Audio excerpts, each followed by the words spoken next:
Aleluia. Tivemos 4 dias estudando, sendo ministrados pelo Senhor, através dos pastores da igreja, na parábola do banquete.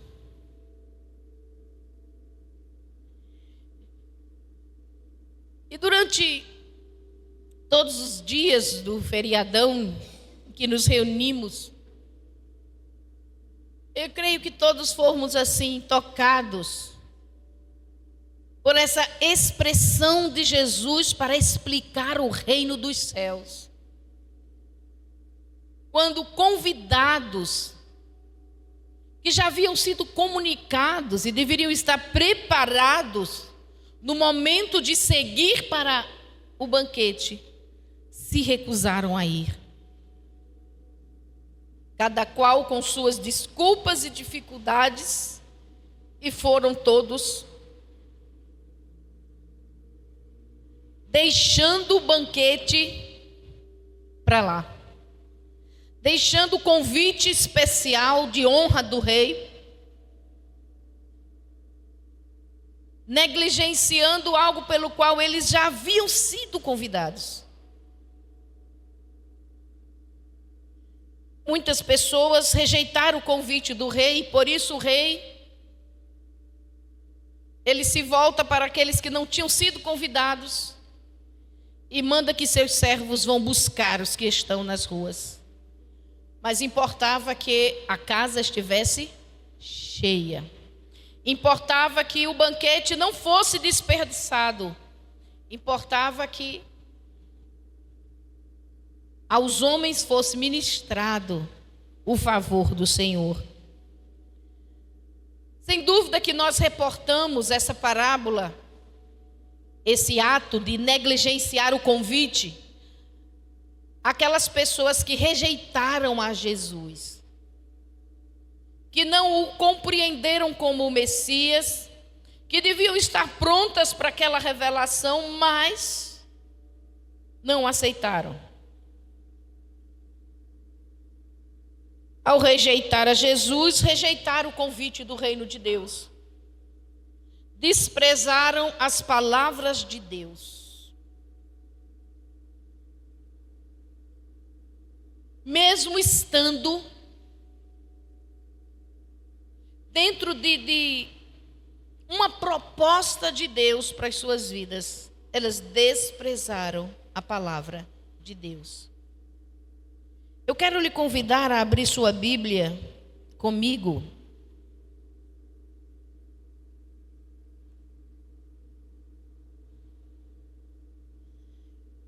Em Jeremias, no capítulo 9.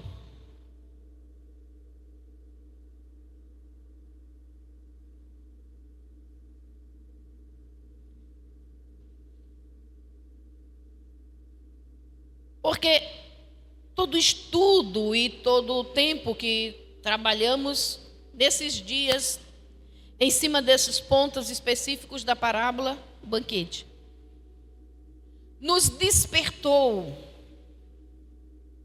para esse outro aspecto que está desde os profetas em Jeremias, mais especificamente. Se na parábola dos banquetes, rejeitar o convite foi a mesma coisa que rejeitar o reino de Deus, o reino dos céus, o Messias, Jeremias vai falar por diversas vezes na sua profecia que Israel, mais especificamente Judá, estava rejeitando o Senhor, traindo uma aliança, um pacto, quando não davam a devida atenção à sua palavra. Porque às vezes estamos pensando que quem está rejeitando é quem está fora da igreja. Quem não está aceitando o convite é quem nunca quis aceitar Jesus. Mas Jeremias vai nos mostrar que nós podemos estar dentro da casa do Senhor, cantando, orando e rejeitando a palavra do Senhor. E não estamos penetrando no reino,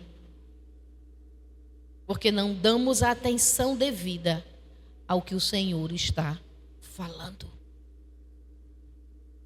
No capítulo 9, versículos 13 e 14, o Senhor respondeu a Jeremias. A pergunta de Jeremias era a respeito da destruição que ele que viria sobre Jerusalém. E o Senhor respondeu: por que agora está tudo destruído, virou um deserto a cidade do Senhor? Porque deixaram a minha lei, que pus diante deles, e não deram ouvidos ao que eu disse. Marque aí, não deram ouvidos ao que eu disse. Não andaram na minha lei. Pelo contrário, andaram na dureza do seu coração e seguiram outros senhores. Deixaram-se conduzir por outros senhores, sendo o meu povo, mas não ouvia a minha voz, e seguiam outros senhores. Outros baalins, outros deuses, estavam diante do Senhor, estavam cultuando ao Senhor, mas os seus ouvidos não davam atenção para a obediência à palavra do Senhor. Em Jeremias, no capítulo 6, a expressão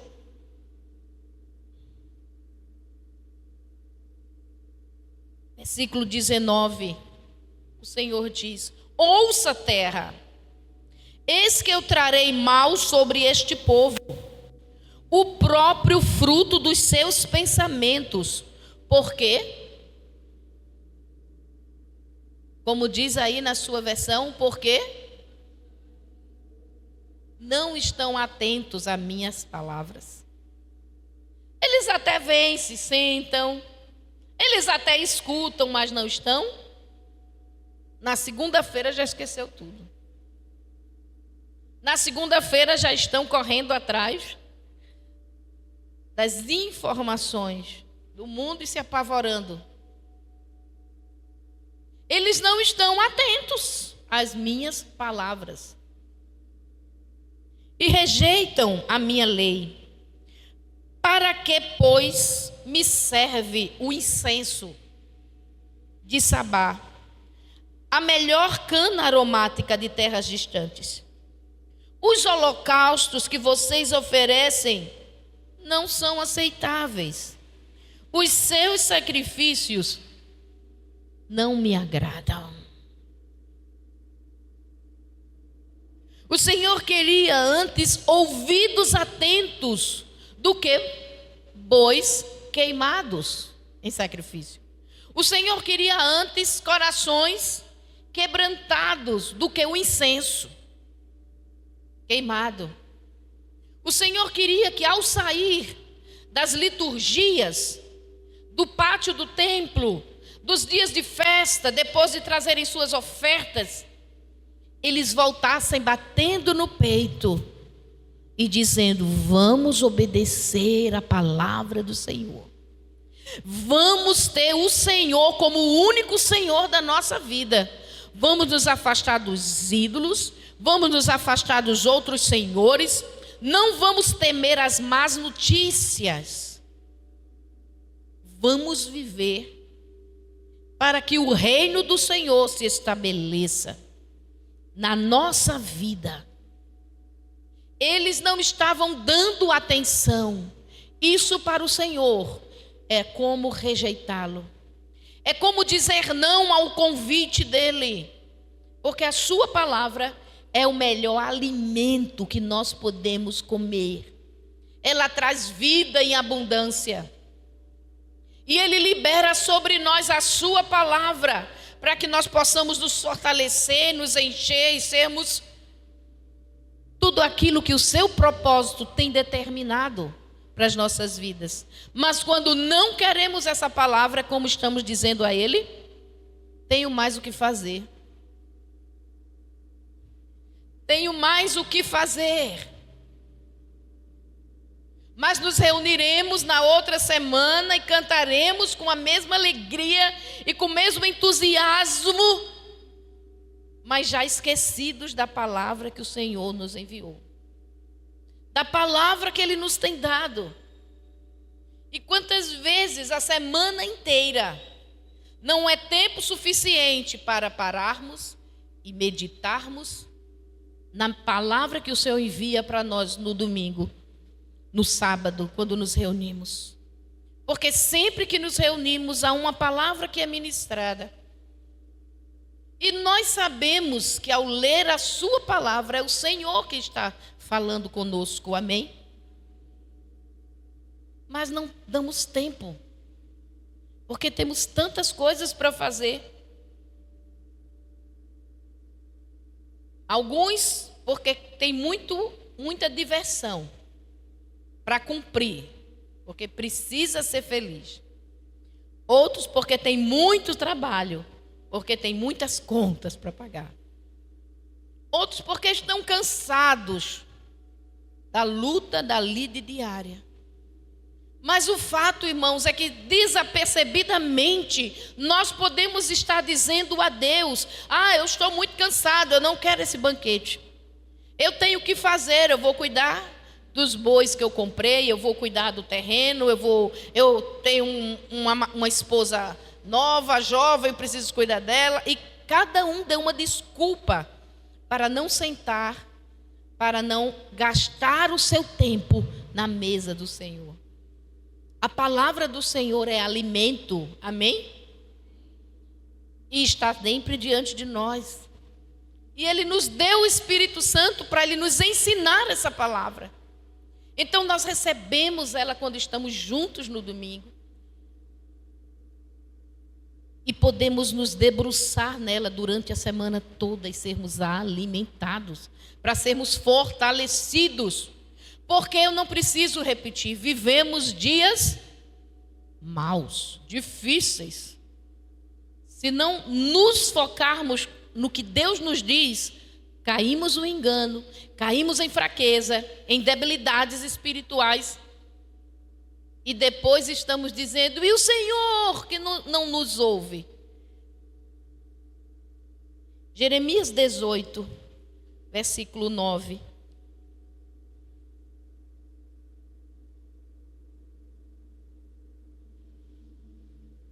O Senhor,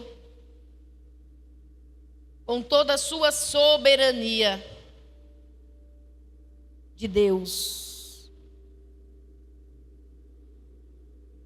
Ele nos diz, versículo 9: no momento que eu falar a respeito de uma nação ou de um reino, para o edificar e o plantar, se ele fizer o que é mal aos meus olhos e não obedecer à minha voz, então eu mudarei de ideia quanto ao bem que havia prometido fazer.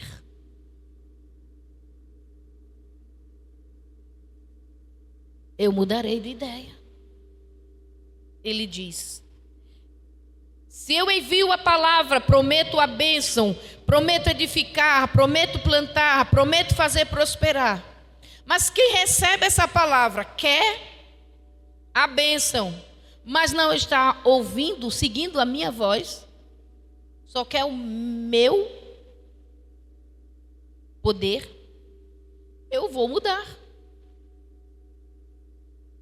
Eu vou mudar os decretos. Mas Deus não é um Deus que não muda, sim. Ele, em sua essência, Ele não muda. Mas Ele muda decretos. Ele muda tanto o decreto para o mal, quando o coração se arrepende, mas ele também muda o decreto para o bem, quando o coração não se quebranta para ouvir a voz dele. Se não fosse assim, o nosso Deus não seria o único Deus verdadeiro. Ele seria só mais um ídolo, que quando recebe presentes e lhe agradam, fazem o que quem lhe trouxe as oferendas pediu. Nosso Deus não está limitado a oferendas, ao que fazemos num culto. Ele precisa ver em nós ouvidos atentos, dispostos para entender e obedecer. Porque senão nós estamos vivendo como Judá estava vivendo. E por isso, apesar do templo maravilhoso e de toda a glória de Jerusalém, que chamava a atenção das nações da terra para a grandeza do Deus de Israel, mas Deus viu que o coração do seu povo não estava mais ouvindo a sua voz. Deus viu que o coração do seu povo, embora fizesse aqueles cultos maravilhosos, os cantores de Israel eram algo extraordinário. Os instrumentos de Davi nas suas mãos, bem afinados, eles cantavam coisas lindas nas escadarias do templo e toda aquela área pavimentada onde as pessoas estavam, era algo maravilhoso. Os salmos de Davi cantados enchiam os corações de alegria. Na realidade, eles começavam a cantar antes de entrar em Jerusalém. Eles vinham cantando, alegrando-se. Mas o Senhor disse a respeito daquela geração que estava diante do Senhor, mas não dava ouvidos às suas palavras. Quando o profeta falava, eles não obedeciam. Eles ignoravam, eles matavam os profetas, eles jogavam dentro de poços. Eles queriam calar a voz do Senhor e só fazer o que eles gostavam. E por isso tudo foi destruído. E passaram a dizer: onde está o teu Deus? Porque ele deixou que isso acontecesse. Porque Jerusalém agora é um montão de pedras. Porque as aves de rapina, os animais mais escabrosos estão por lá. Porque há cadáveres por todo lugar. Porque os filhos de Israel foram levados do cativeiro para o exílio. Porque quando o povo de Deus, o povo que tem uma aliança com o Senhor e a igreja com o Senhor Jesus Cristo, não quer ser servo de Deus para ouvir e obedecer, Deus vai chamar Nabucodonosor de servo e vai levar Nabucodonosor para fazer o que Deus quer que ele faça. Em Jeremias 25, versículo 8. Portanto, assim diz o Senhor dos Exércitos: visto que vocês não escutaram as minhas palavras, eis que mandarei buscar as tribos do norte, e também Nabucodonosor, rei da Babilônia. E o que é que Deus diz dele aí? Meu servo. Já que o meu povo não quer me servir, eu vou chamar um servo lá da Babilônia, que nem conhecia Deus, mas iria fazer a vontade de Deus. E se tornou o juízo de Deus, a disciplina de Deus, para que o povo da aliança não se perdesse totalmente. E o plano maravilhoso de trazer um redentor a partir de uma nação consagrada não se perdesse. Precisou tanto juízo, tanto castigo, para que um remanescente fiel se levantasse para trazer a redenção através do nascimento, na plenitude dos tempos, do Filho de Deus, nascido de uma mulher, vindo do meio da nação dos judeus. Mas naquele momento, o que é que Deus quer? Culto, adoração, dízimos e ofertas, que eu me sente diante dele na congregação. Tudo isso eu e você precisamos fazer. Mas o que Deus quer é um verdadeiro adorador que o adore em espírito e em verdade. O que Deus quer é ouvidos prontos para ouvi-lo. Coração atento para, sim, Senhor, essa é a tua vontade. Então eu mudo, eu me transmudo, mas que seja feita a vontade do Senhor. Ou ele não é Senhor. Porque fazer tudo que Judá fazia, mas Deus não era Senhor. Porque do jeito como eles adoravam ao Senhor no sábado e nas festas, depois eles iam aos altares da Acera, de Baal, e sentavam na mesa dos ídolos. E se prostituíam, e praticavam todo tipo de injustiça contra o próximo, e roubavam uns aos outros. E não estavam atentos que a misericórdia e a justiça deveriam dominar a nação de Israel, porque essa é a forma de Deus agir e como Ele quer que seus filhos ajam: misericórdia, juízo e justiça. Nós podemos estar rejeitando o Senhor. E como é doloroso ler a profecia de Jeremias. O tempo todo há um Deus que é rejeitado. O Criador, o sustentador do universo. Aquele que pegou Israel como escravo e trouxe por todo o deserto e cuidou dele. E agora Israel está próspero. Mas o povo rejeita, trai o Senhor. E ele é como um marido que foi traído e se separa de Israel. Aí tem Judá, a cidade do rei.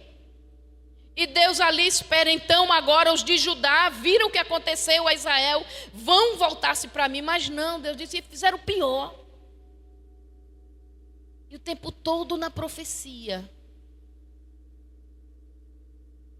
é o coração de um Deus rejeitado, decepcionado. Porque ele espera coisas melhores de quem vem ao culto, de quem o adora, de quem proclama que ele é o Senhor. Ele realmente espera de nós. Mas ele diz, eu não vejo isso. Olhei, ou pensam que estão escondidos de mim. Não, não tem como se esconder. Quando a palavra de Deus vem, eu mudo a palavra de Deus. Eu não aceito, eu passo aquela página. Eu vou ver se eu concordo com aquilo que Deus disse. Se encaixa com a minha cultura pessoal. A palavra de Deus é para nos instruir na cultura do seu reino, no modo de vida da família de Deus, para nos levar à dignidade de filhos. E eu tenho que prestar atenção, porque o mundo todo funciona num ciclo e nós estamos contra esse ciclo. Nós vivemos anti-horário. É o contrário. E o mundo entrou nas nossas famílias, entra na nossa mente, entra em tudo que nós estamos fazendo. Vai se apegando na nossa vida. E se nós não estivermos confrontando cada resposta, cada atitude com o que a palavra de Deus nos ensina,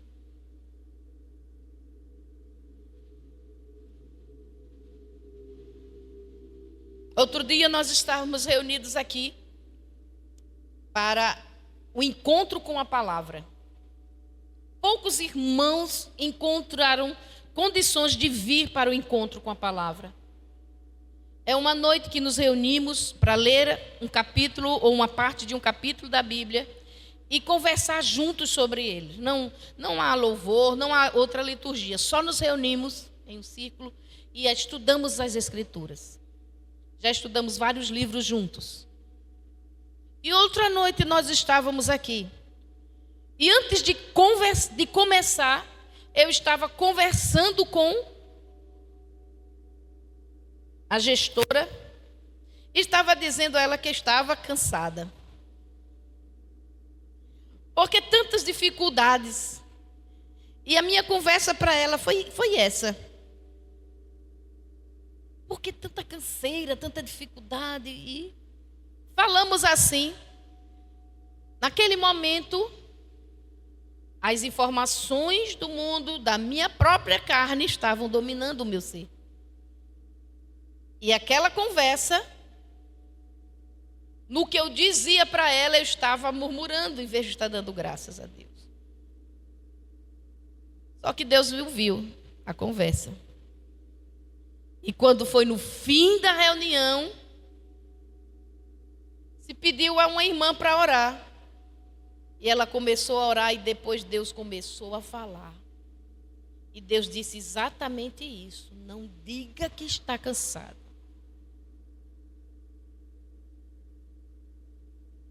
Onde estava a gratidão? Como é que estávamos nos reunindo para falar? Eu disse, pronto, Deus me achou.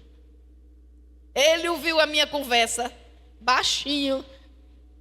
E Deus ouviu. E foi tremenda a exortação do Senhor. E era para mim. Claro que outros irmãos podiam ter cometido a mesma coisa naquele dia. Porque se estamos cansados, o que é que a palavra de Deus diz? Foi feito hoje aqui.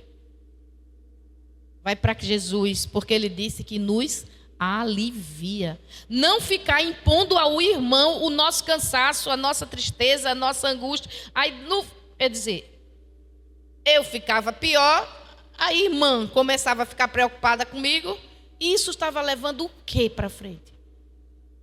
Mas Deus deu um jeito na gente na mesma noite. E eu fui me arrepender, me ajoelhar, pedir perdão a Ele quando cheguei em casa. Na hora eu ouvi, irmão, sinceramente, eu nem entendi. Mas quando eu fui me lembrar em casa, o que foi que Deus falou naquela profecia? Fui eu que estava fazendo isso. Foi comigo, Ele me achou. É preciso dar ouvidos. Eu poderia ter estudado a Bíblia com os irmãos a noite toda e continuar com um coração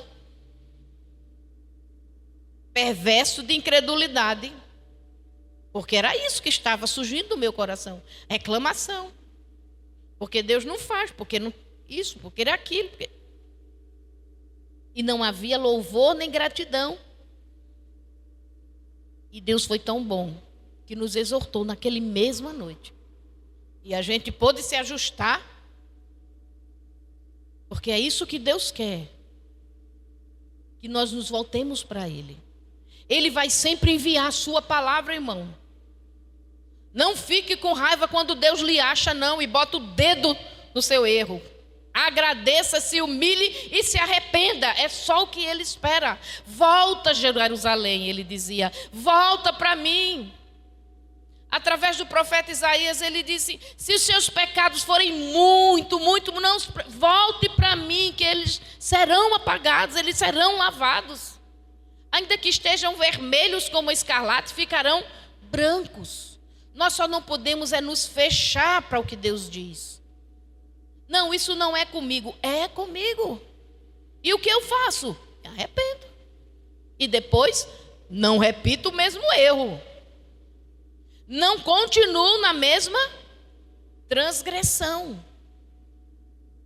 E foi só uma conversa, mas Deus não gostou. O Espírito do Senhor se entristeceu com aquela conversa de murmuração. E olhe,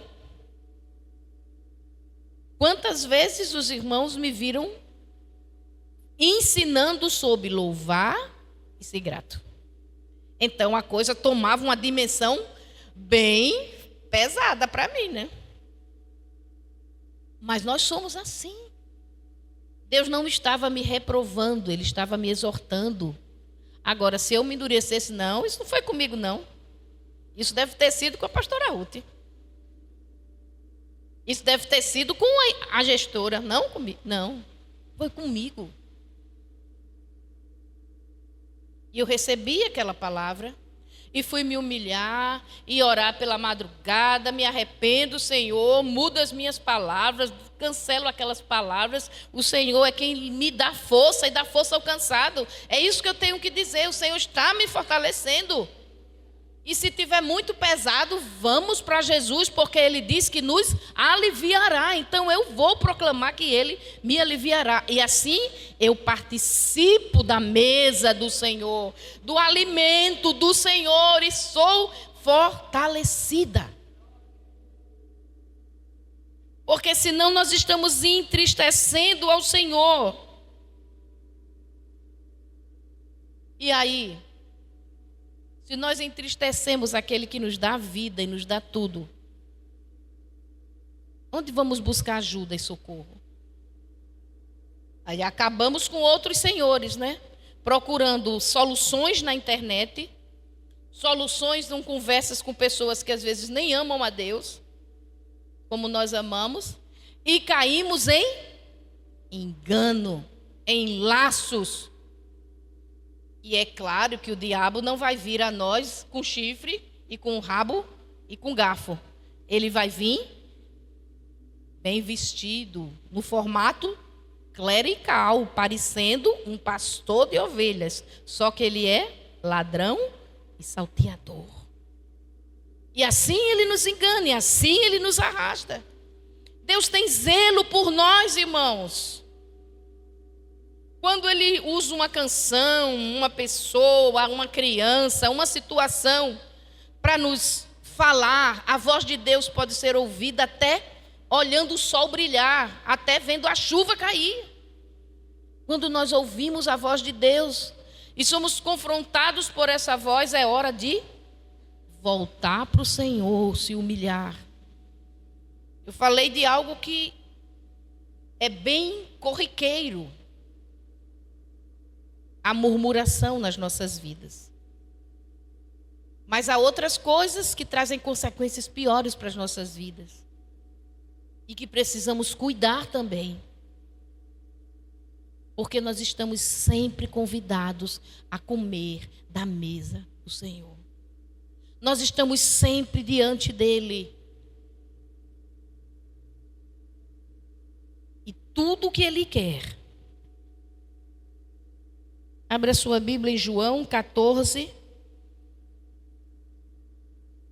Está aqui bem definido por Cristo Jesus.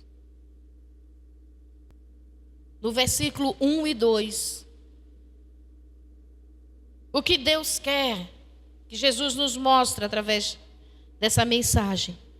Que o coração de vocês não fique angustiado. Diga amém. Não fique angustiado, é o que Jesus quer. Vocês creem em Deus, creiam também em mim. Ele estava falando literalmente para uma geração que vivia com as Sagradas Escrituras da antiga aliança. E ele agora está trazendo a revelação de uma nova aliança. Então ele está dizendo, vocês estão na antiga aliança, aceitem a nova, creiam também em mim. Mas não fique com o coração angustiado. Não se turbe o vosso coração, não deixe o coração se apavorar com as notícias, com as circunstâncias, com os pesadelos, com as perdas. Não se turbe. Vocês creiam em Deus e creiam também em mim. E crer não é recitar as Escrituras. Crer não é fazer longas orações. Crer não é só frequentar um culto. Crer é ouvir e obedecer a palavra do Senhor. Porque na casa do meu Pai, diz Jesus, há muitas moradas. Quanto a isso, não se preocupe, tem lugar para você. Se não tivesse, eu avisava que só ia levar uns 50, uns 30. Mas tem lugar. Eu estou indo primeiro só para aprontar. E eu quero que onde eu estiver, vocês também estejam. Amém? Então, para não se perder deste lugar, não deixe o seu coração se amargurar, se turbar. Creia em Deus, fica firme na palavra de Deus, fica firme nas palavras de Jesus. Vão vir, irmãos, muita chateação contra nós. Há muitas artimanhas do maligno, há muitas pessoas ruins. E há pessoas boas que também fazem de vez em quando umas chateação na vida da gente. Tantos motivos para a gente se emburrar, para a gente ficar chateado, amargurado. Eu não vou mais, eu não faço mais, Deus não é assim. Deus não me deu o que eu queria. E daí? Ele já deu o seu unigênito. Isso é mais do que tudo que você poderia pedir ou pensar. Aí ele diz, não deixe o coração amargurar. Confie em Deus, confie em mim. E vamos estar preparados, prontos, porque o convite, a trombeta vai estar tocando a qualquer momento. Jesus foi só resolver os detalhes. A nossa vida sem dor, sem luta, sem lágrimas, sem o inimigo das nossas almas ao nosso derredor, só vai ser na eternidade. Aqui a gente vai ter que enfrentar lutas, lágrimas, dores e ainda o inimigo das nossas almas, rondando, procurando tragar. Mas ele disse, eu estou com vocês todos os dias. Mas isso não pode se tornar um amuleto na nossa vida. Um jargão evangélico. É preciso se tornar a minha realidade. Eu não vivo pelo que eu sinto, eu vivo por Cristo. Paulo disse, não vivo mais eu. Para viver diante de tudo que tinha que viver, Paulo não podia mais viver como Paulo. Por isso que ele diz, eu não vivo mais não. Cristo é quem vive em mim. Se ele pregava numa igreja, se levantavam perseguições dentro da própria igreja, falsos irmãos. Se ele pregava nas ruas, se levantavam os judeus para apedrejá-lo. Se ele ia para os gentios, o Império Romano perseguiu. Se ele andava de navio, o navio afundava. Se ele era preso, ele apanhava. Quando as igrejas esqueciam de ajudá-lo, ele passava fome. Até os companheiros de ministério traíram Paulo, abandonaram. Aqui e acolá, tudo que ele enfrenta é perda, dificuldade. Aí ele diz, eu não vivo mais não, quem vive é Cristo. Eu quero é cumprir o que falta do sofrimento de Cristo em favor da igreja. Mas uma coisa ele disse, combati o bom combate, acabei a carreira, fui até o fim. E guardei a fé.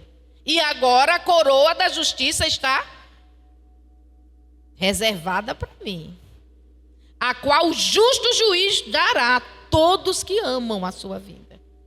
Amém? Você também pode receber. É também para mim e para você. Mas, se nós quisermos viver a nossa vida, não vai dar pé. A gente vai acabar sendo levado pela enxurrada do mundo, do pecado, do maligno. Para continuar firme, deixar tudo passar, Cristo tem que estar vivinho nas nossas vidas, amém? Como Ele ressuscitou, e venceu a morte, e venceu o mal, e venceu o pecado, Cristo em nós seja a esperança da glória.